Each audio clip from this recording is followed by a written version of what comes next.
Ok, la clase de hoy vamos a hablar de SQL de nuevo. Vamos a hablar del acceso programático, de las inyecciones y en general del tema de seguridad. Bueno, en el contexto del proyecto van a tener que generar una aplicación web sobre una base de datos. Así que hemos dado tres opciones para los proyectos. Existe la opción de hacer la aplicación usando Java Servlets o usando PHP o usando Django. Django es un marco implementado en Python para desarrollar aplicaciones web.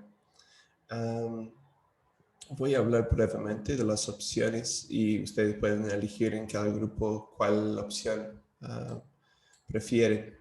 Pero en general, Java Servlets, efectivamente, para poder generar una aplicación web hay que tener algo que se llama un servidor web. Y en este caso sería Apache Tomcat, que es un servidor para Java Servlets, un tipo de aplicación web de Java.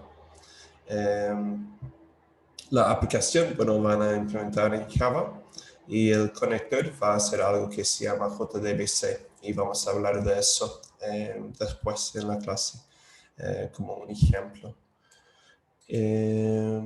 ¿Cuáles son las desventajas de esta opción? Bueno, hay que programar en Java, pero vamos a dar algunos ejemplos en la wiki.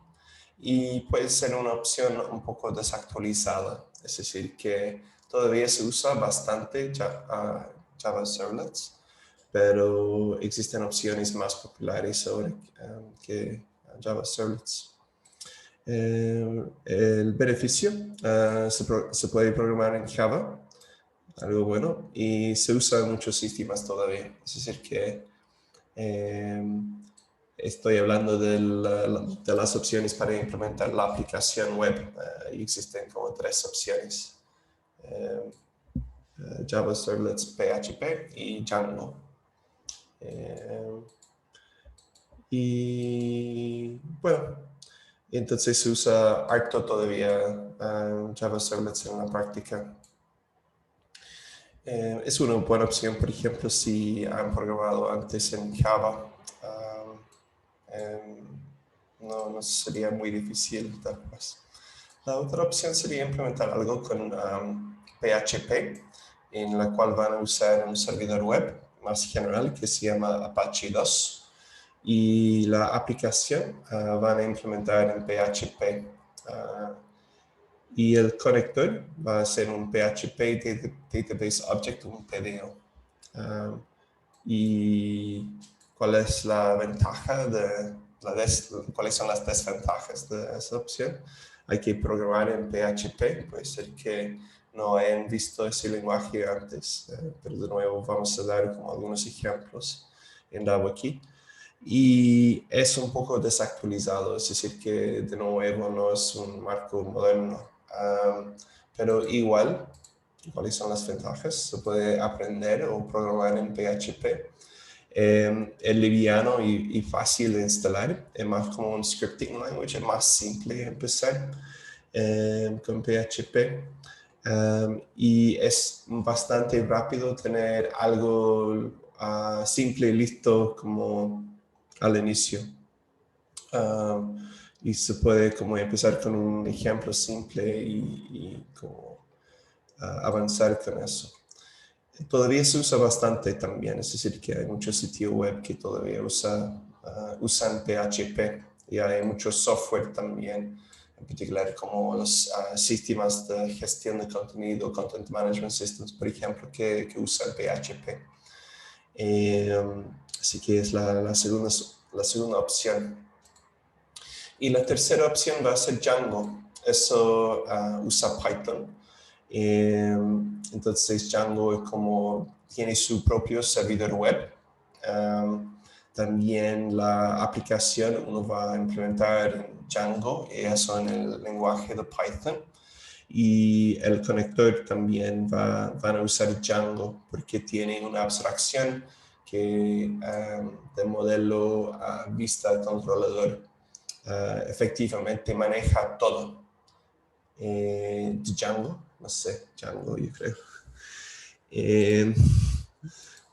De la película, ¿cierto? Okay. Hay que programar en Python, es la desventaja.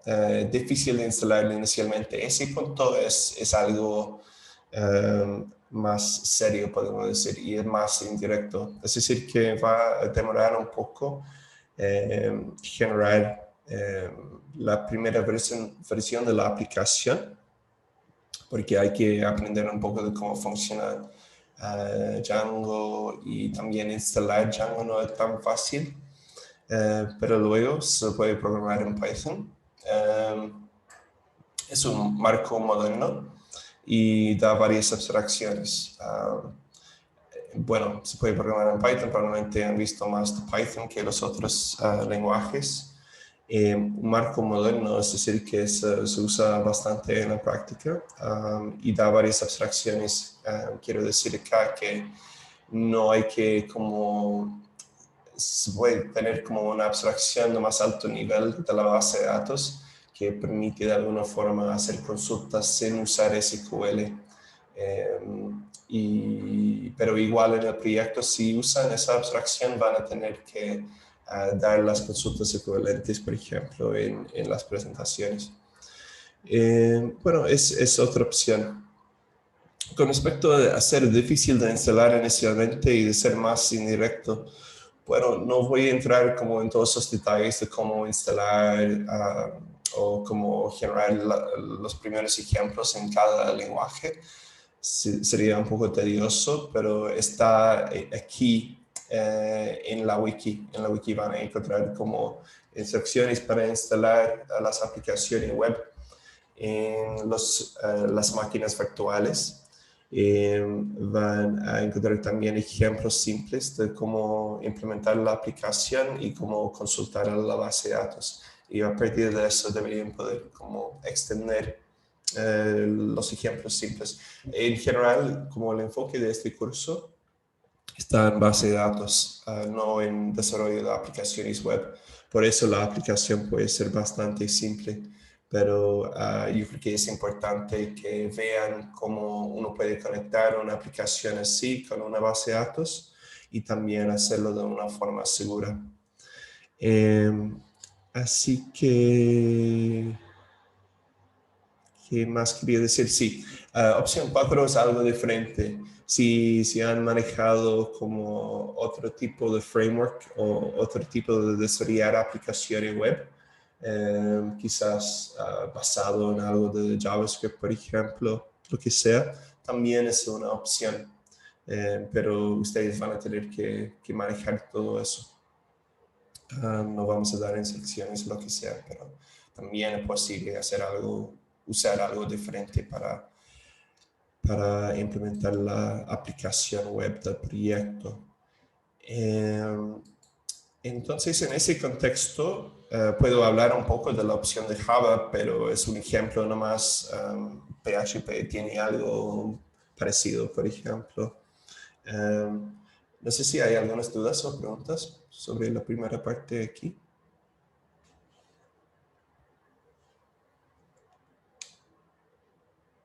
Ok, entonces para conectar una aplicación de Java con una base de datos, uno puede usar algo que se llama Java Database Connectivity o Connector a veces, entonces JDBC. Y lo que pasa efectivamente es hay una aplicación, en este caso de Java, y después tenemos un API, un conector, y después ese conector tiene varios controladores.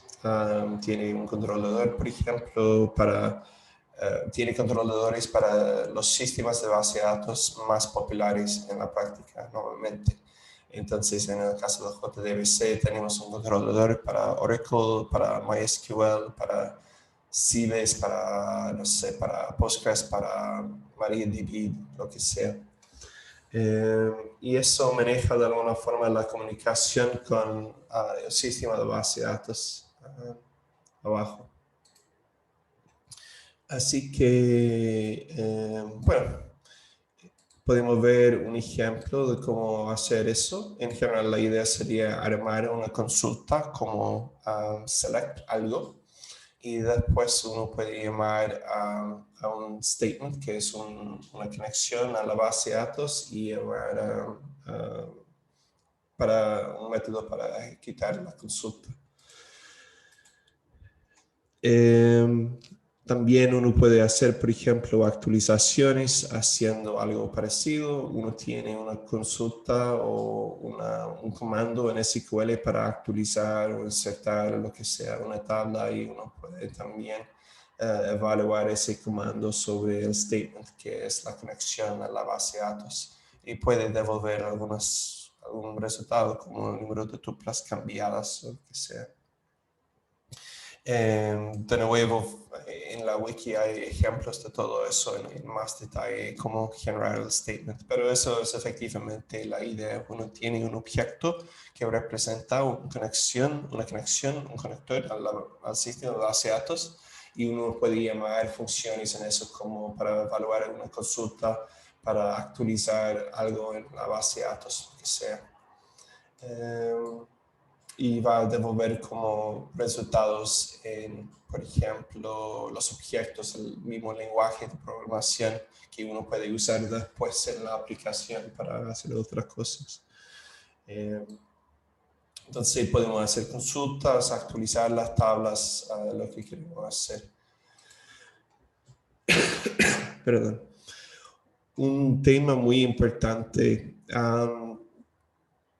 es posiblemente el tema más importante del curso de alguna forma, aunque a veces no se ve en cursos de introducción a base de datos, es el tema de inyecciones SQL.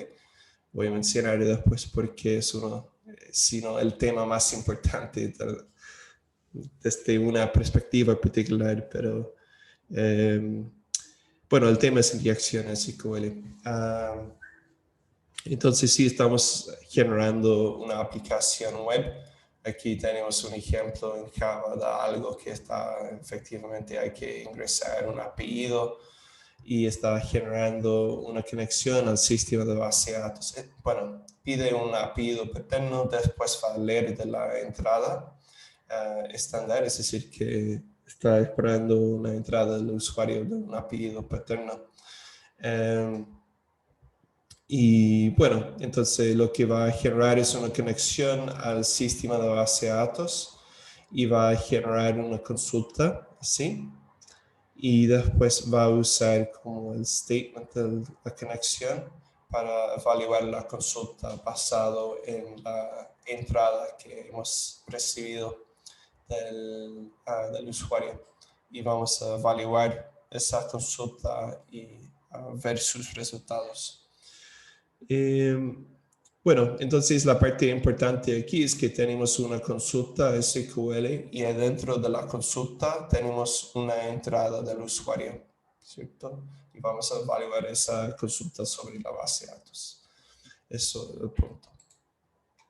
Ahora, ¿alguien puede ver algún problema con esto?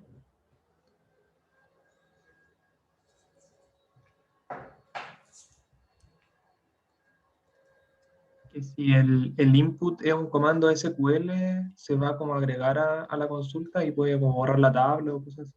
Sí, exactamente, sí. Perdón. Sí, eso podría ser un problema. El problema más general es que no estamos validando lo que el usuario ha entrado a la aplicación. El usuario podría entrar cualquier cosa aquí. Estamos asumiendo que van a ingresar un apellido paterno, un apellido, un string o algo así, pero podrían como ingresar cualquier cosa allá y tenemos que tener mucho cuidado con eso, porque podrían cambiar la consulta poniendo otras cosas adentro de acá. ¿Qué podrían poner? Por ejemplo, podrían poner, sí, comandos de SQL para hacer una consulta diferente, cambiar la consulta o agregar más comandos SQL o lo que sea.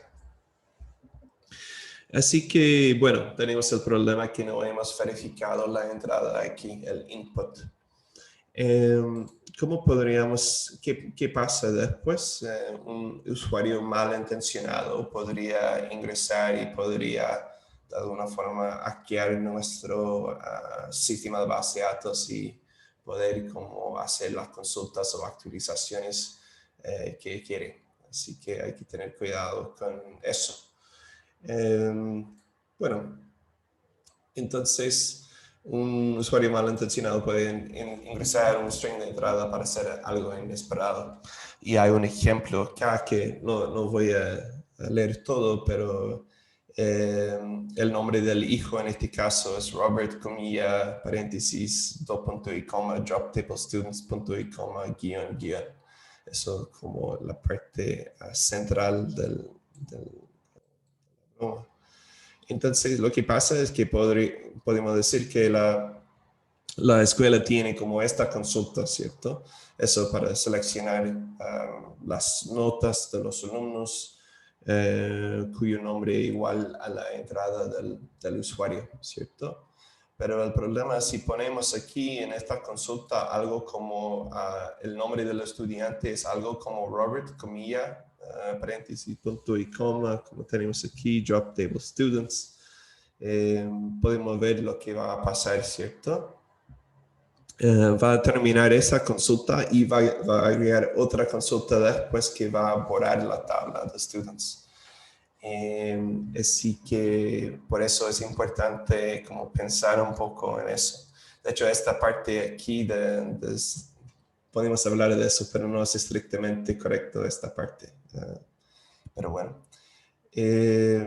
no tiene que ver con sanitizar las entradas, pero tenemos que hablar de eso. ¿Queda más o menos claro qué está pasando acá? ¿O alguna pregunta sobre este ejemplo? Profe, yo tengo una duda con eso. Es que no me enganché. Es que en la clase pasada habíamos visto que supuestamente como esas como los permisos los teníamos que poner antes y acá se supone que como que no se pusieron esos permisos como para borrar tablas o era el Sí. problema con el input.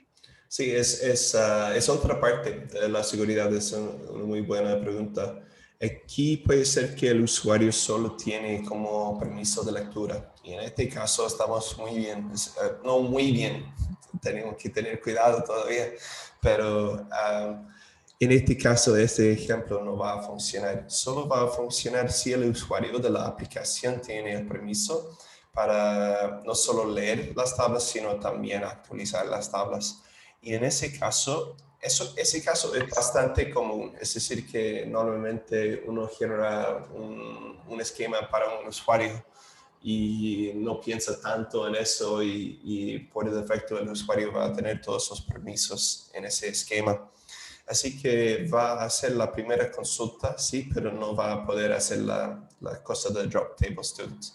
Pero en la práctica es bastante común y es una muy buena forma de evitar problemas, solo dar los permisos necesarios al usuario de la aplicación y también algo recomendado en el proyecto. Pero igual puede haber problemas no solo con borrar tablas. De hecho, borrar tablas puede ser el mejor caso en algunas aplicaciones. Así que si el usuario de la aplicación no tiene permiso de cambiar o actualizar las tablas, esta parte no va a funcionar y la tabla no va a ser borrada. Ya, profe, gracias. Okay. Así que, bueno, ¿otra duda o pregunta sobre esta parte de este ejemplo? Ok. Profe, ¿qué son las dos barras? Sí, iba a mencionar eso, quizá no queda claro. Dos guiones aquí es para empezar un comentario en un string de SQL. Uno puede usar dos guiones para empezar un comentario. El propósito del dos guiones es que aquí hemos terminado la consulta Y puede ser que en la aplicación hay más cosas aquí que queremos ignorar de alguna forma. De hecho, existe una comilla y eso no forma parte de nuestra consulta, ¿cierto?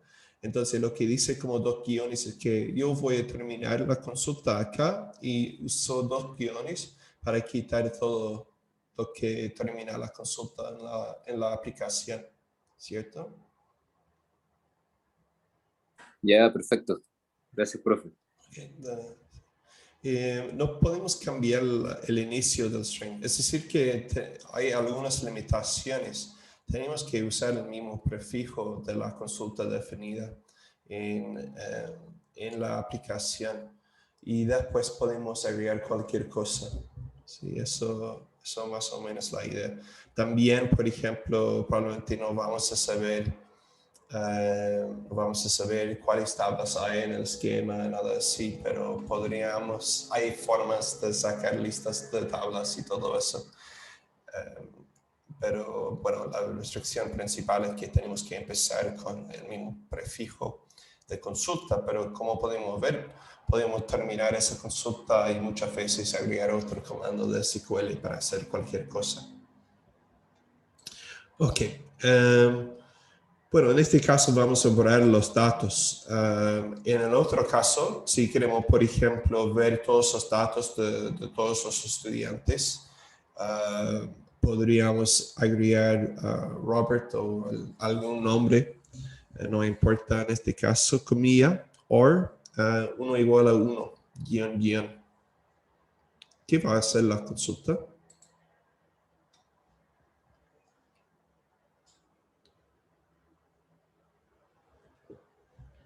Va a entregar todos los registros, ¿no? Sí, exactamente. Sí, va a devolver como todos los datos de la tabla. Y bueno, ¿por qué eso? Porque el O 1 igual a 1, 1 igual a 1 siempre va a ser verdadero. Y eso significa que la condición de la consulta siempre va a ser verdadera. Y eso significa que va a devolver todas las tuplas de la tabla students. ¿Cuál caso es peor? ¿Como borrar la tabla o o poder devolver toda la tabla? Borrar la tabla es peor, ¿no? ¿Borrar la tabla? Depende, ¿sí? En algunos casos puede ser. En otro caso puede ser peor, como dejar poder como devolver toda la tabla. Para explicar, la guión aquí es un comentario. La guión aquí lo que dice es que yo puedo usarlo en mi inyección. Eso es la parte como la entrada malintencionada que voy a poner.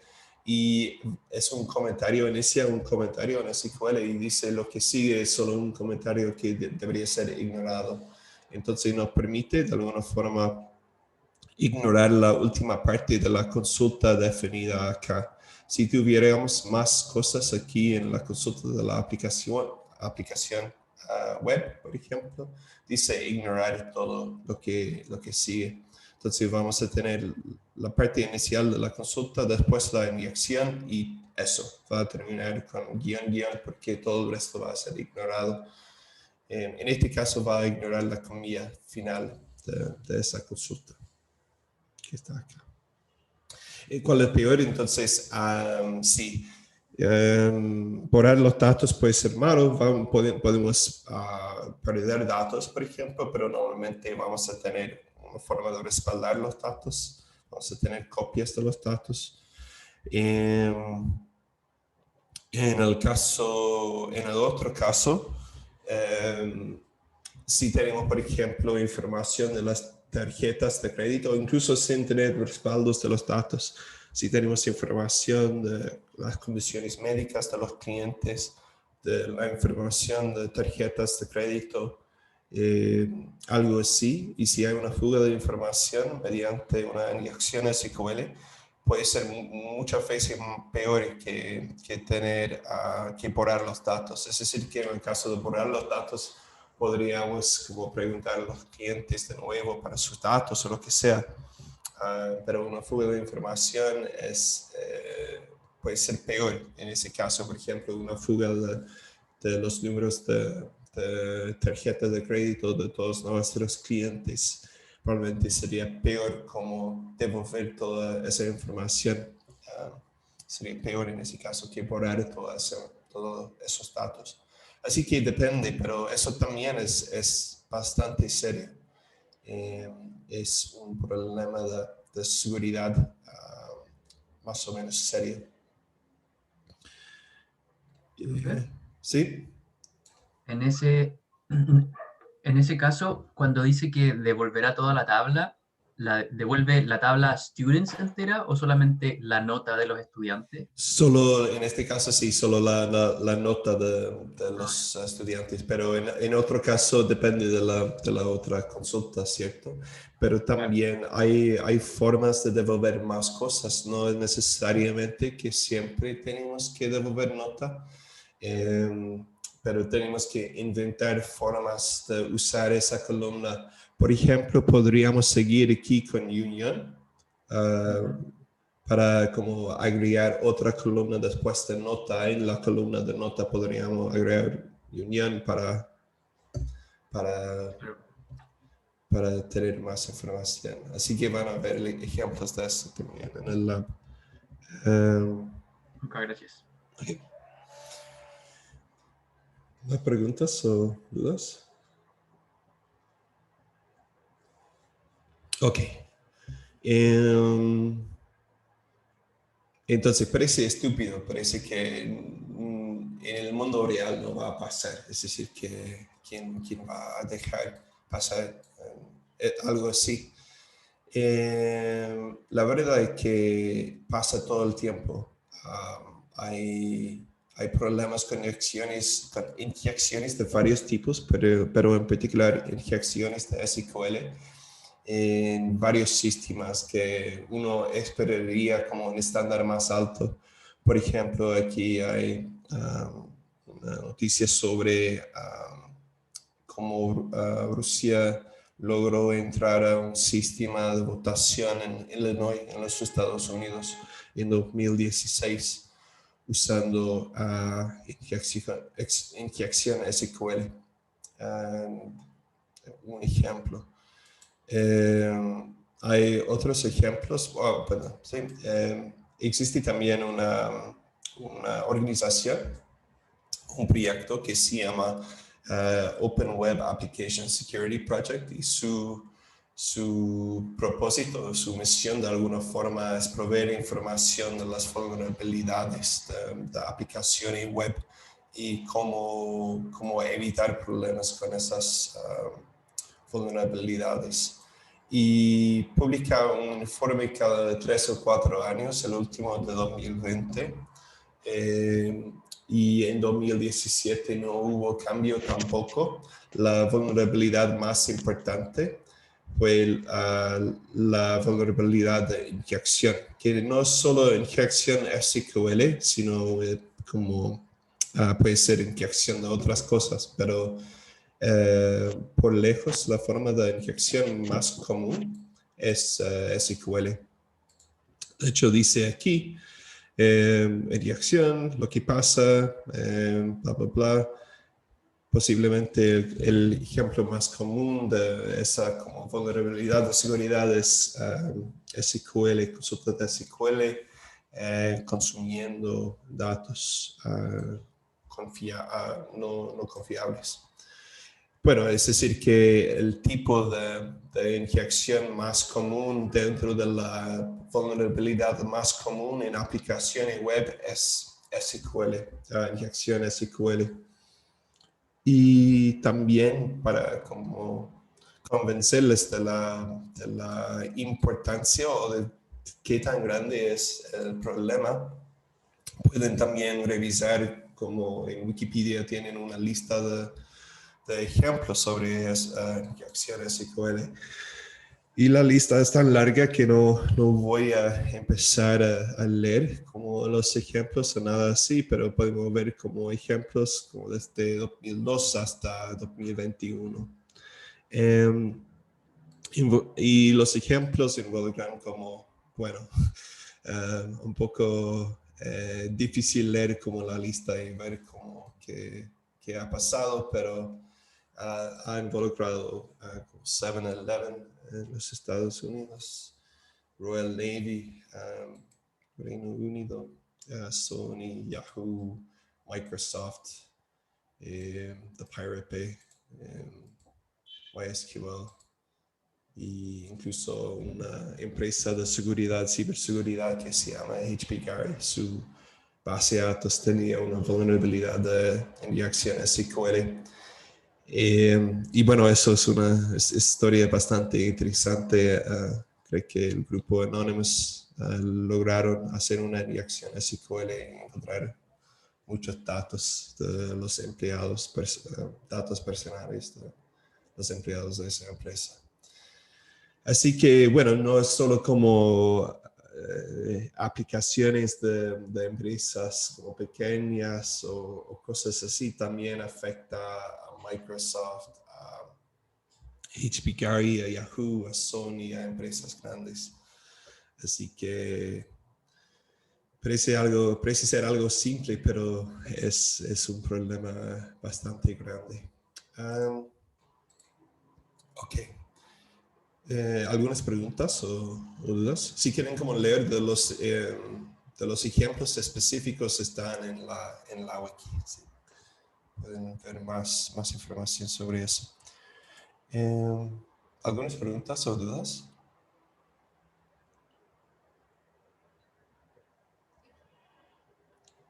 Ok. Entonces probablemente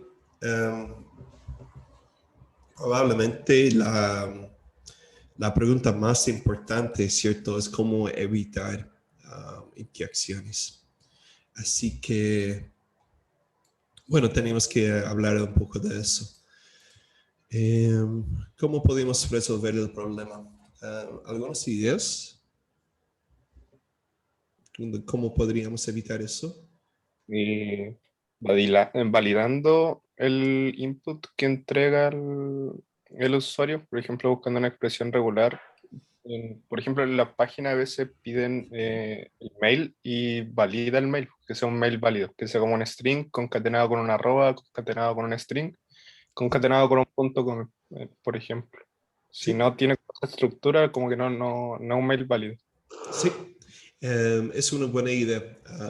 Entonces, podríamos intentar validar y ver si estamos pidiendo un apellido, por ejemplo, que el apellido está bien como según una expresión regular. Hay dos problemas con eso. En general, definir una expresión regular para todos los nombres válidos va a ser difícil. Es decir, que también hay Elon Musk, por ejemplo, y su hijo se llama no sé qué, pero usa como símbolos de Unicode.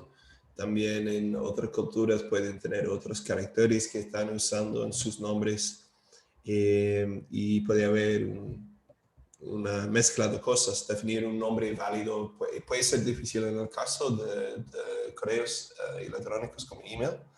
Debería ser factible porque es un estándar y uno debería poder extraer la sintaxis directamente, pero en algunos casos como nombres de personas o nombres de lugares o lo que sea, puede haber muchas excepciones a las expresiones regulares. El otro problema es que no va a ser una solución completa. Eduardo, ¿tiene una pregunta? No, que estaba pensando que quizás se podría revisar que los nombres no tuvieran punto y coma, porque quizás pueden haber otros caracteres como acentos o cosas así que se ocupan, pero puntos y coma Sí. no sé qué tanto se ocupan para escribir nombres, por ejemplo. Claro, exactamente, sí. Sí, entonces en vez de como decir que vamos a permitir todos estos nombres y tener una expresión regular que captura exactamente todos los nombres posibles, podríamos intentar como sacar o prevenir algunos caracteres particulares como punto y coma, guión, comilla, paréntesis, pero tiene el mismo problema que quizás hay nombres con como por ejemplo Camilla es bastante común en Irlanda, como O'Higgins, cosas así. O punto y coma, no sé, pero puede haber otro caso donde hay nombres con punto y coma. Guión, por supuesto, es bastante común en los nombres. Entonces sería más permisivo, pero sería difícil como, especialmente si la entrada sí tiene que contener como ese tipo, o puede contener ese tipo de carácter. Existe también la posibilidad de que no va a resolver el problema, es decir, que cuáles caracteres necesitamos exactamente para evitar la inyección SQL. No sería tan trivial como definir exactamente la lista de símbolos de caracteres que vamos a tener que evitar en las entradas. Entonces, bueno, eso igual es como la primera opción sería de alguna forma escapar o rechazar algunas entradas, hacer alguna forma de validar o sanitizar con las entradas de la base de datos. Podemos chequear si el input tiene algo de código de SQL, sí, pero puede ser un poco difícil eso. Bueno, entonces como la primera opción. Y por supuesto ayuda, ¿cierto? Como poner escapar aquí va a ayudar como mantener la seguridad de la aplicación sin duda. Pero va a ser difícil como implementar una función así, escapar o validar general para todas las entradas y que con la garantía de que va a prevenir como cada tipo de inyección en cada versión de cada sistema de base de datos, incluso en cada versión futura y todas las variaciones de SQL que hay. ¿Sí? Es decir, que vamos a tener como ese método o vamos a implementar eso en particular para nuestro sistema de base de datos o va a venir con una librería de programación. Y en el caso de formar parte de la librería de programación, va a tener que considerar no solo como SQL ahora, pero las versiones futuras de SQL y las variaciones de SQL en cada sistema. Y va a ser muy difícil como mantener eso y garantizar que no va a haber una inyección. Así que no es una solución general. Quizás podemos tomar el break, de hecho no queda mucho más en la clase, pero quizás 10 minutos, pero podemos tomar el break igual. Hasta las 11:05.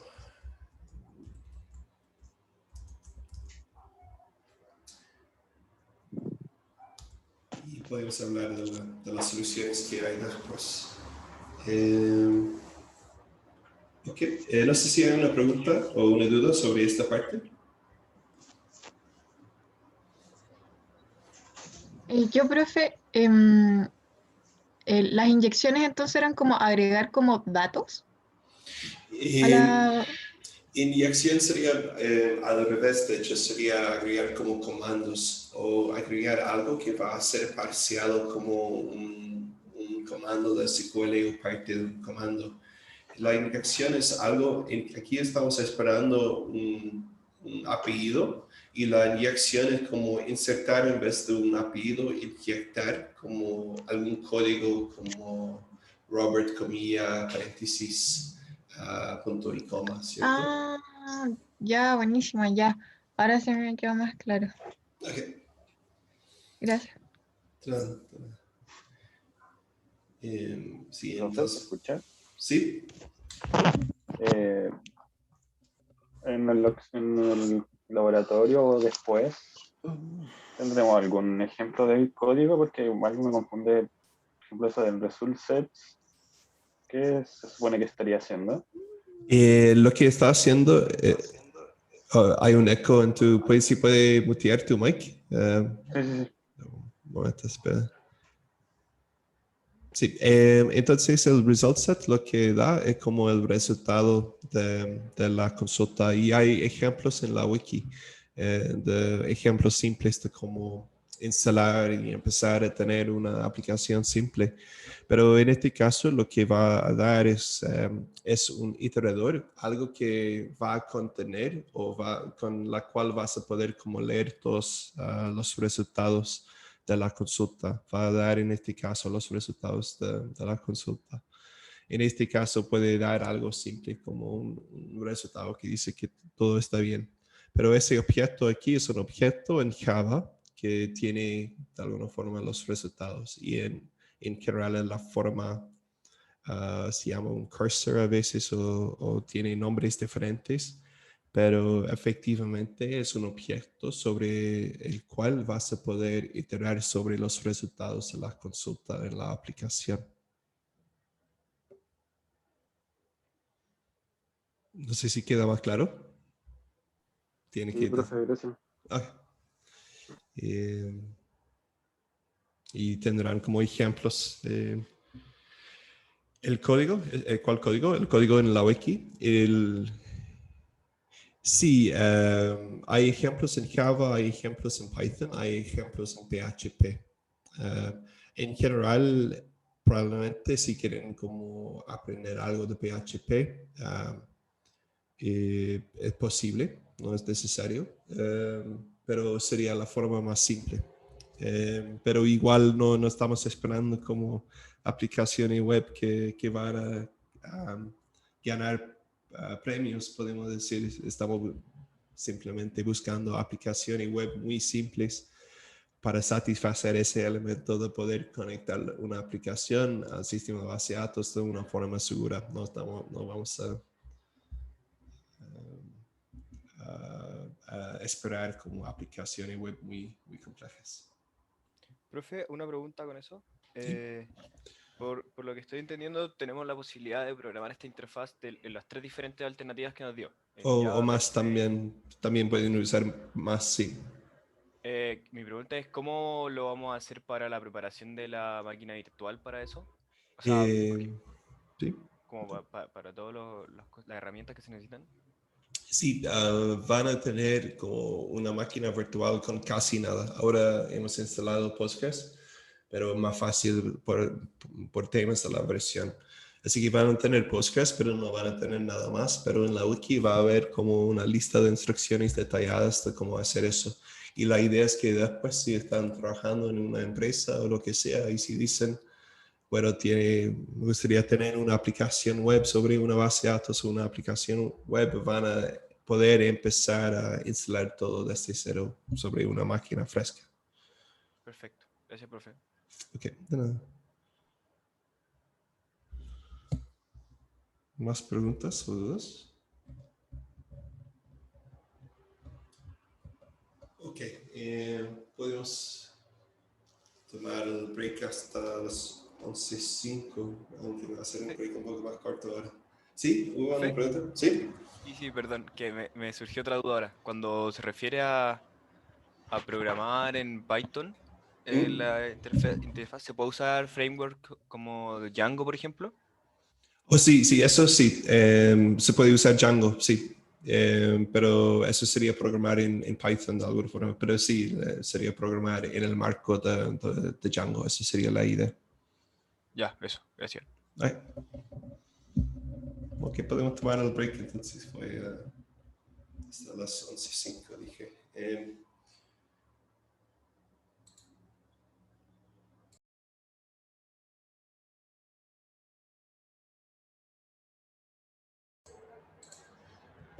Ok, vimos entonces esta solución parcial de verificar, limpiar, escapar, sanitizar o de alguna forma procesar las entradas de los usuarios como la solución surgida o implicada acá, que mejor ayuda, pero habría que implementar como esa función de escapar o sanitizar, lo que sea, con mucho cuidado.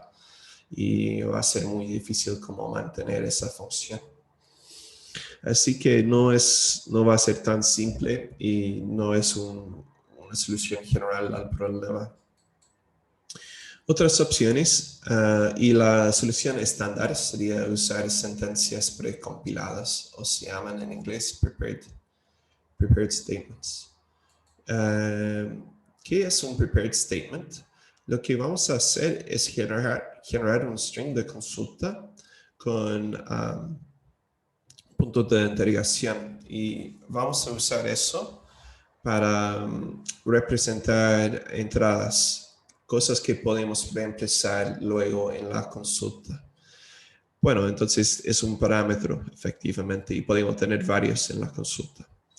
Entonces, lo que vamos a hacer en vez de como ejecutar la consulta directamente es que vamos a llamar a una función como prepare, o en este caso prepare statement, y eso va a compilar la consulta con su forma actual. Y la forma actual es select nota de la tabla de alumnos tal que el nombre igual a algo. Y la forma de la consulta no puede cambiar, ¿sí? Después vamos a preparar el plan de alguna forma para la consulta. Después con eso vamos a poder reemplazar los parámetros uno por uno. En este caso solo tenemos un parámetro que vamos a reemplazar con la entrada, y después vamos a evaluar la consulta. Y bueno, aquí sí tenemos una solución general. Y el punto más importante es que vamos a compilar el string de la consulta antes de poner la entrada del usuario. Así que la forma de la consulta no puede cambiar, y lo que da el usuario como entrada va a ser interpretado como un string acá.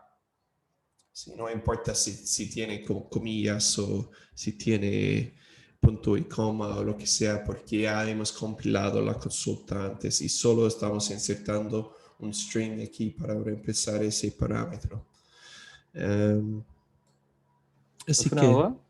¿sí? ¿A qué se refiere con que se haya compilado la consulta? Voy a hablar de eso en un momento, pero la idea es que la base de datos va a tomar este string y va a generar un plan interno de qué va a hacer con el string. Y vamos a hablar harto más de planes en otra clase, en la clase de optimización, pero va a tomar eso y va a generar un plan interno en memoria que dice que, bueno, el plan va a empezar con leer de la tabla students y filtrar las filas tal que el nombre igual a X, y después proyectar, por ejemplo, la columna nota de esas filas.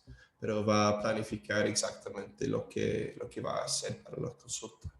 Y ese plan no puede cambiar y entonces no se puede hacer algo diferente. Sería la idea. Tengo un ejemplo aquí, igual, que puede ayudar. Entonces aquí tenemos la consulta. Vamos a preparar la consulta. Después vamos a reemplazar un parámetro y después vamos a evaluar la consulta. Entonces en el sistema de base de datos, en el paso 1 va a compilar la sentencia. Por eso se llama sentencia precompilada. Entonces aquí tenemos la forma de la consulta. Y lo que va a hacer es generar una planificación, un plan de la consulta. Y vamos a ver eso en más detalle en otra clase, pero lo que dice efectivamente es que vamos a leer como todas las filas de estudiantes y tiene una estimación de su costo, y vamos a filtrar los nombres tal que en la tabla. No sé por qué tengo español aquí y inglés aquí, pero bueno, nota español, student's name, inglés, pero bueno, vamos a filtrar el name tal que como sea igual al parámetro dado por el usuario. Y eso es el plan. Y vamos a hablar en mucho más detalle de eso en otra clase, pero eso es lo que dice. Vamos a leer todas las filas de estudiantes y filtrar como todas las filas tal que el name igual a la entrada ingresada por el usuario. Así que ese plan no puede cambiar, no podemos borrar tabla o cambiar el filtro para agregar algo adicional. El plan queda más o menos fijo. Sí, parece que el administrador ha preparado las tablas en Spanglish. Bueno, así que eso, va a generar un plan. Y aquí podemos poner un string nomás y listo. Es como escribir toda la consulta en el álgebra relacional y después dejar un espacio para una variable para decir que este string podemos reemplazar eso con algo diferente. Pero no podemos como en el álgebra agregar como pi o sigma o nada así, simplemente reemplazarlo con un string, un integer, lo que sea. Entonces la consulta es compilada por el sistema sin la entrada, solo con el parámetro. Y va a dejar un espacio donde podemos insertar un string. Punto 2. Entonces el sistema en el punto 2 vamos a reemplazar el parámetro con la entrada del usuario. ¿Y qué pasa en este caso? El sistema de base de datos va a aceptar el valor del parámetro y va a reemplazar el valor aquí en el plan. Es decir, que ahora va a ser como el filtro sobre Robert. Incluso si hubiera, no sé, comilla, algo no importa, porque este plan está en memoria principal, ya ha sido compilado. Y bueno, entonces va a reemplazar como el parámetro con el valor dado por el usuario. Ahora, de nuevo, es un plan en memoria, es un plan que ya existe de alguna forma en el sistema de base de datos. No va a parsear el string o nada así, simplemente va a insertar como ese valor en el plan, como un string. Y luego va a evaluar la consulta. Entonces, va a evaluar la consulta y generar los resultados. En este caso, Robert no tiene una buena nota, bueno, al menos en la escala 1 a 7. Eso. Así que, ¿sí? Tengo una consulta con la segunda, como el segundo comando, que ¿por qué dice setString 1 como input? ¿Qué rol juega ahí el 1? El 1 dice, perdón, la posición del parámetro. Si tuviéramos como 2 o 3 o 4 parámetros, entonces sería 1, 2, 3, 4. Indica el orden, en el orden de los parámetros, cuál orden uno quiere reemplazar. Ok, vale, gracias.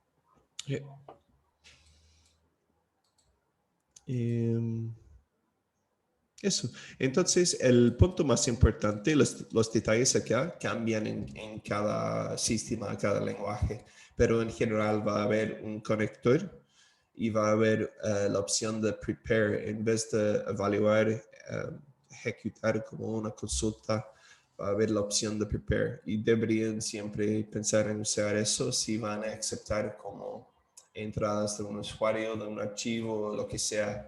Entradas que uno no puede confiar en esas entradas. Siempre es importante usar prepare. Cualquier versión de prepare que hay en el lenguaje, pero hay que usar prepare. Y preparar la consulta, prepared statements, se llama. Precompilar la consulta, después usar ese prepared statement para empezar los parámetros con la entrada. Y eso va a evitar el problema de inyección SQL.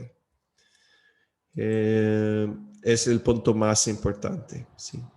Y debería haber una versión de prepare en cada lenguaje de programación que tiene conectores a sistemas de base de datos. Si no, mejor no usar ese lenguaje de programación. Ok. Entonces aquí tenemos, de hecho, contestando la pregunta anterior, ¿qué pasa si tenemos varios parámetros, por ejemplo? Podemos en este caso reemplazar el nombre como 1, después también tenemos setInt 2 y podemos como parsear la entrada con un entero y reemplazar este parámetro acá con un entero y después evaluar la consulta. Así que 1 o 2 hace referencia al orden del parámetro y también podemos tener diferentes tipos de parámetros, por ejemplo. Otra cosa interesante en este ejemplo es que hay otro beneficio a tener un prepared statement aparte de la cosa de seguridad. Y es que podemos compilar una consulta general con parámetros y después reutilizar esa como consulta o esa sentencia precompilada varias veces. Y así vamos a poder evitar tener que compilar la consulta cada vez con parámetros diferentes. Entonces, en este caso, podemos asumir que tenemos una lista de entradas y que vamos a tener que hacer una consulta parecida varias veces, pero con parámetros, valores de parámetros diferentes aquí. En este caso, podemos compilar la forma general de la consulta y dentro del plan solo cambiar los parámetros cada vez. Así que podemos evitar tener que compilar la sentencia varias veces. Así. Es otra ventaja de sentencias precompiladas. Bueno, entonces también podemos ver aquí en este ejemplo que se pueden tener varios parámetros con varios tipos.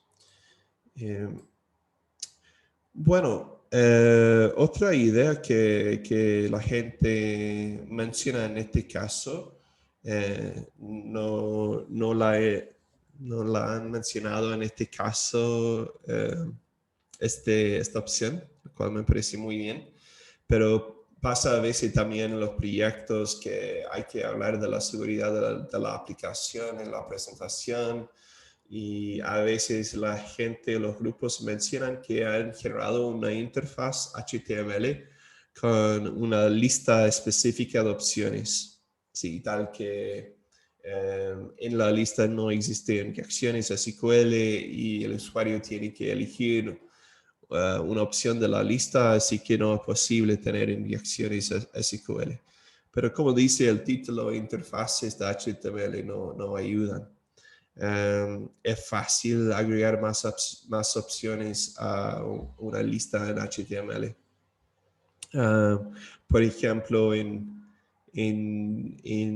Chrome yo puedo hacer clic derecho, inspectar y después editar el HTML para agregar otra opción fácilmente. Y después puedo tener como acceso a las respuestas de controles. No sé. Sí. El punto más importante aquí es como si hay una lista de drop-down o algo así, no ayuda de ninguna forma. Un usuario fácilmente puede como cambiar la interfaz. ¿Por qué? Porque la interfaz, esa página HTML, está en mi navegador, como está en el cliente. Y el cliente puede cambiar su navegador está allá el navegador está en el lado del cliente y el navegador puede cambiar la interfaz HTML sin problema para poner cualquier cosa. Así que hay que evitar como pensar así. La interfaz o restricciones en la interfaz HTML no ayuda de ninguna forma. Va a ser mucho más, o es bastante simple cambiar una interfaz HTML. Entonces se puede editar la página HTML para cambiar la interfaz, para agregar más opciones, lo que sea. Y también se puede mandar cualquier petición HTTP sin usar la interfaz HTML. Es decir, que no tengo que usar la página para mandar una petición al servidor web. Puedo mandar cualquier petición HTTP que quiero desde cualquier cliente que tiene cliente HTTP en cualquier lenguaje de programación, o incluso si estamos usando un método que se llama get, podría cambiar directamente el URL para mandar otra opción. Bueno, entonces de nuevo, es importante tener en cuenta que la interfaz HTML o las opciones que provee no nos da seguridad, y en los proyectos mejor importante no pensar que van a ayudar de alguna forma con la seguridad. Eso sería la clase. En general, mencioné al inicio que es uno de los temas más importantes del curso. ¿Por qué digo eso? También es algo que no está en muchos cursos de base de datos.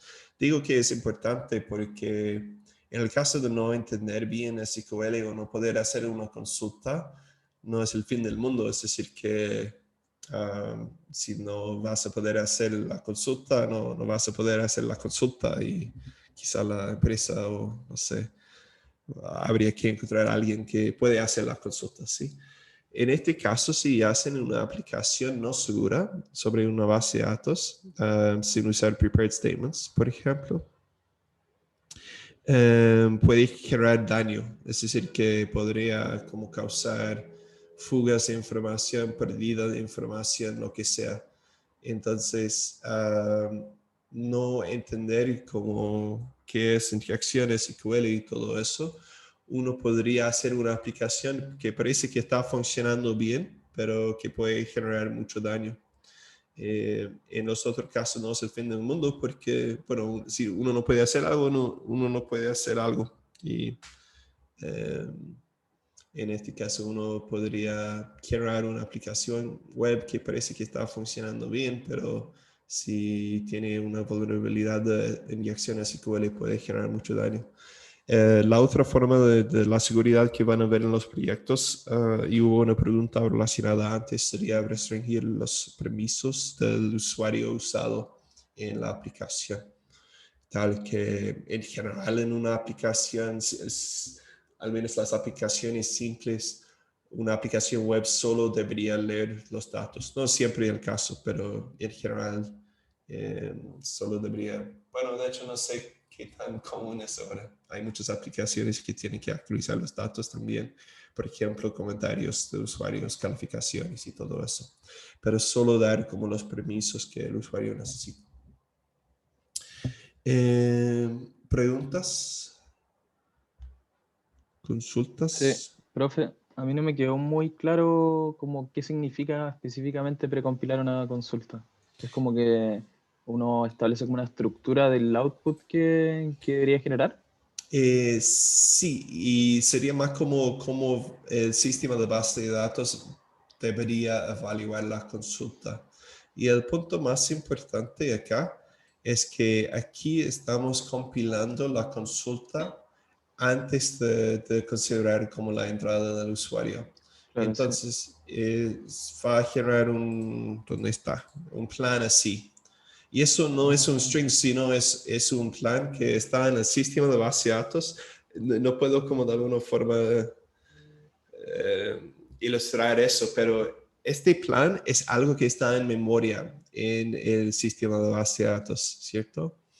Y está esperando como un argumento que es que va a ser un string en este caso. Es como que el sistema de base de datos ha implementado o ha compilado una nueva función, ¿cierto? ¿Y qué va a hacer esa función? Va a leer como la tabla de estudiantes y va a devolver como todas las notas tal que la fila, el name igual al nombre dado por la función. Precompilada una función así, podemos decir, y va a aceptar un nombre que va a ser un string. Y no puedo cambiar la función ya existe, solo puedo como dar el nombre, ¿cierto? Ya, perfecto. Puede ser una Sí, forma me quedó de... claro. Sí, Como puede que ser. al final lo que se va a hacer, o sea, lo que SQL va a hacer, como que ya se define. O sea, como que yo Exactamente. como que voy a seleccionar la fila, después las voy a proyectar y después, no sé, las voy a filtrar. Sí, Y eso como que exactamente. queda fijo. Ya, Exactamente, perfecto. sí. Vale, Y no sí. puedo cambiar eso para borrar tablas o nada así, no se puede. Y el punto más importante, ¿cómo es posible eso? Es posible porque ya hemos precompilado la consulta. Puede ser como interesante también mencionar que uno puede tener inyección en otros tipos de lenguajes de programación, pero no son tan comunes porque en general hemos precompilado la función. Es decir, que en general vamos a tener una aplicación en Python o Java que ya está funcionando.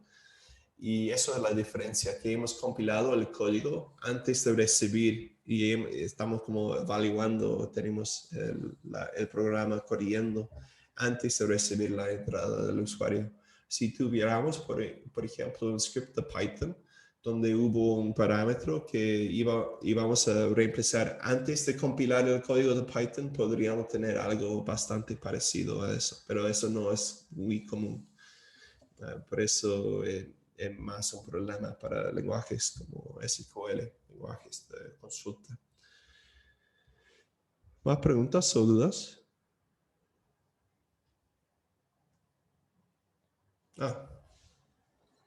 Perdí mi presentación. Profe, ¿Sí? yo tengo una duda con respecto al curso más que nada.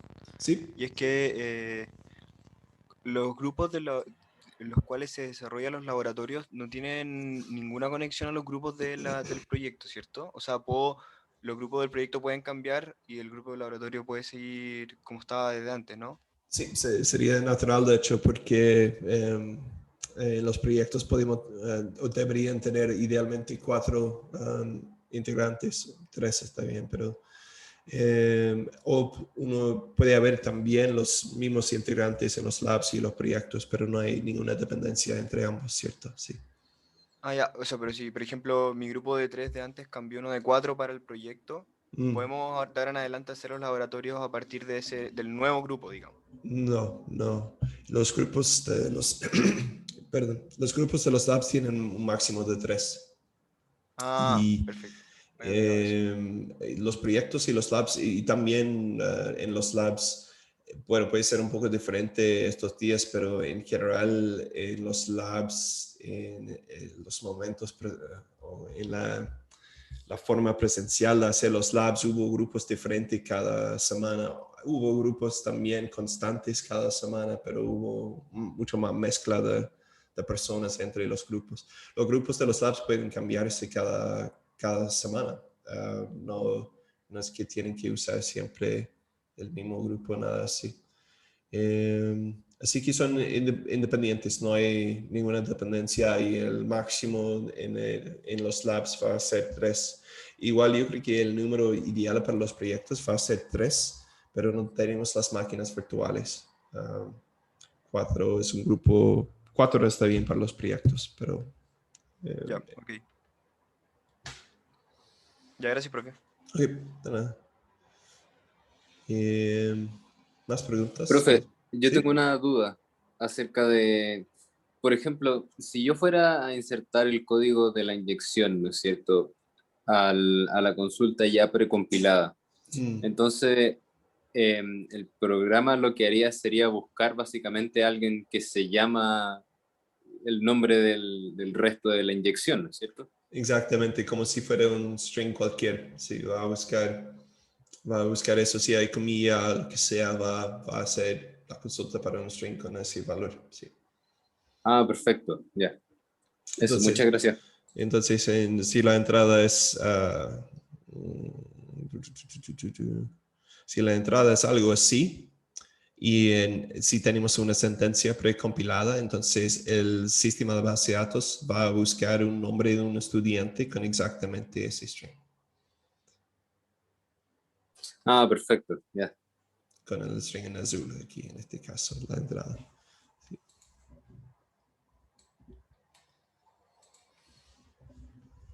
¿Más preguntas o dudas?